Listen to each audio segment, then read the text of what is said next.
Welcome to this week's edition of Outdoors Online, a weekly webcast produced by the North Dakota Game and Fish Department. I'm your host, Mike Anderson. My guest this week is Chad Parent. Chad's in charge of all the surveys here at the Game and Fish Department. Chad, why are we surveying hunters? Well, the short answer, Mike, is that we send out surveys so that we can count how many animals were harvested. And I know that seems obvious, but to put that into perspective, I think we need to talk a little bit about some nerdy stuff, wildlife ecology as it relates to hunting. And there's this idea in ecology that for any given area, you can harvest sustainably some level of the population without depleting the population into the future. And so to understand what sustainable is, we need to know how many animals are being removed from the population during every hunting season. And we do that through sending out surveys. And from those surveys, we can get an estimate of harvest. We pass it along to our biologists, and they use that information in conjunction with other data that they collect to make decisions about how much and where do they put harvest in the future in future hunting seasons. Chad, do we send out surveys for all game animals in North Dakota? Yeah, we pretty much do it all, and we do it really rigorously. I think we sent out 75,000 surveys last year between the initial surveys that go out, and then we also send up follow-up reminders to the hunters that haven't returned a survey. And so we work really hard to collect good information on harvest because it's an essential piece of information for biologists to use to make decisions about managing wildlife and fisheries. And so I think right now I've got 4 surveys out. We have youth seasons for our pheasant, our waterfowl, and our deer. And we're just wrapping up an early Canada goose survey that'll be completed pretty shortly. And then looking forward, we have all of our big game surveys, so all of the deer, pronghorn, elk, moose. We have fall turkey coming up, and in spring it kind of slows down a bit, which is nice. And so during the spring we have fur bear and our spring turkey surveys. And so there's not a shortage of things to do late fall and early winter. We send out a lot of surveys. They don't take very long to fill out. What are some of the questions that you're asking on these surveys? Yeah, it's a good point because we're sensitive to hunters' time and we don't want to inundate them with questions. And so there's really a couple of key things we need to know. The first piece of information we're looking for is where did you hunt and how many days did you spend hunting there? The second piece of information that we need is were you successful? And if you were successful, how many of that game species did you harvest, if that's applicable? And then third, again, if it's applicable, we want to know a little bit about the animal's biology, so its sex and its age. Sure. So it's very important to fill these out accurately.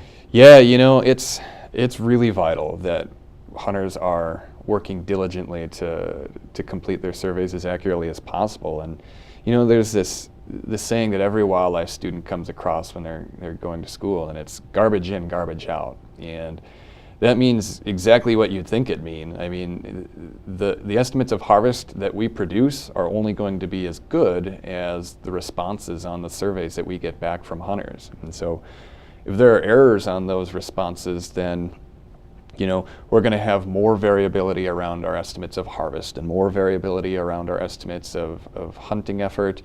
And that just adds to uncertainty in the process of trying to determine, how many permits do we allocate in future hunting seasons. So if you go out deer hunting or pheasant hunting and you don't harvest any animals, should you still fill out your survey?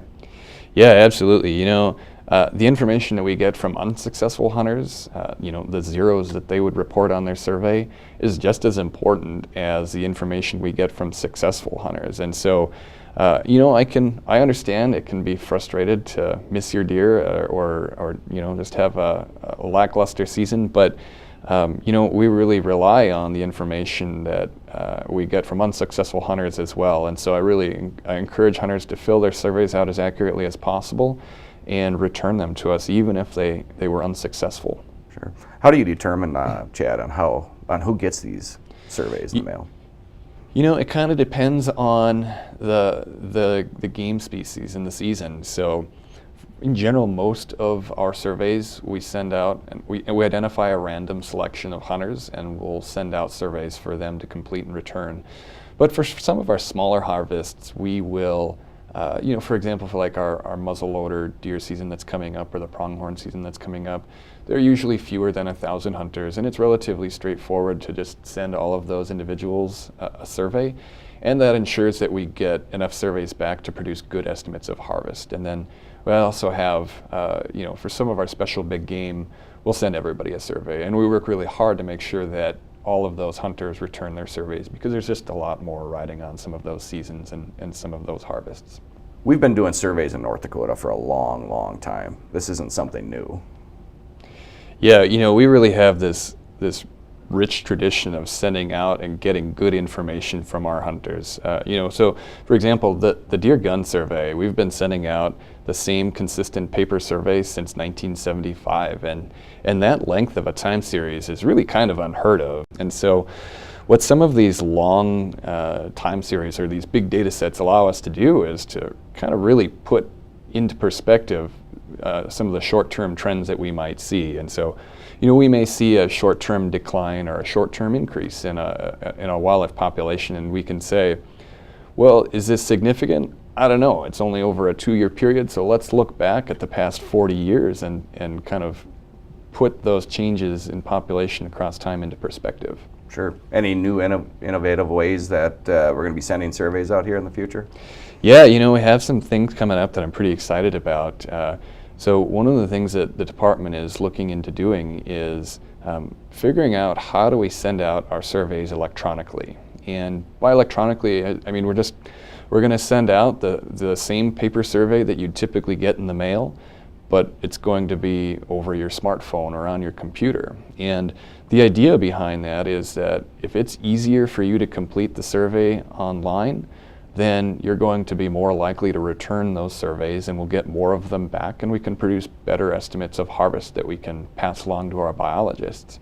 And there's some other kind of benefits to completing surveys electronically in that it's typically a little bit more affordable to send surveys out online, and then we can get the responses back from hunters instantaneously because we have access to them as soon as they hit submit and send the survey on.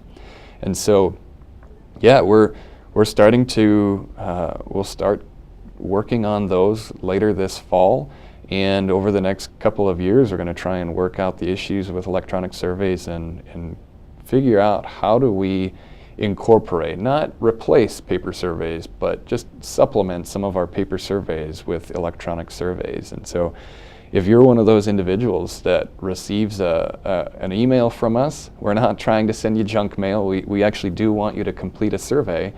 And it's also possible that they may get a special paper survey that has a link for them to complete their survey online. So if they get one of those, I encourage hunters to fill them out and help us out. Thanks for joining me today. A lot of good information. Thanks, Chad. As Chad just mentioned, if you do get a survey in the mail, please take the time to fill out the survey. It just takes a little bit of time, and that information is very crucial for wildlife management in North Dakota. Even if you don't harvest anything, still fill out the survey because that information is important also. For Chad Parent and the rest of the staff here at the Game and Fish Department, thanks for joining us for this week's Outdoors Online. We'll see you again next week.